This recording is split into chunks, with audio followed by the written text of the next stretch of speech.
जय शिवराय. आपण 2023 या वर्षी वृक्ष लागवडीचा कार्यक्रम हाती घेतला. ज्यावेळेस आपण वृक्ष लागवडीचा कार्यक्रम हाती घेतला, हे पहिले जे झाड आपण लावले होते, हे ते वटवृक्षाचे वृक्ष आहे. ह्या झाडापासूनच आपण वृक्ष लागवडीचा कार्यक्रम हाती घेतला होता. हे झाड खूप छान झाले आहे. आता ते एका बाजूला वाकले आहे, त्याला आपण बांबू लावून सरळ करणार आहोत. त्याची एक आणखीन फांदी होती, ती कोणीतरी तोडली आहे. कृपया करून झाड लावणे शक्य नसेल तर लावू नका, मात्र अशी झाडं तोडू नका.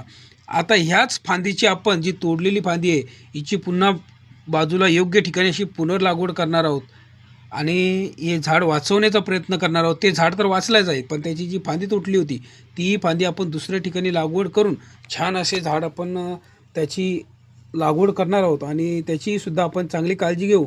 आणि जेव्हा हे झाड चांगलं होईल, तेव्हा नक्कीच आपण व्हिडिओद्वारे आपल्याला दाखवू की वटवृक्षाची फांदीसुद्धा किती छान लागते. कुठे जर फांद्या आपल्याला तुटलेल्या दिसतील तर नक्कीच वटवृक्षाच्या फांद्या लावा, झाडे लावा, झाडे जगवा. धन्यवाद.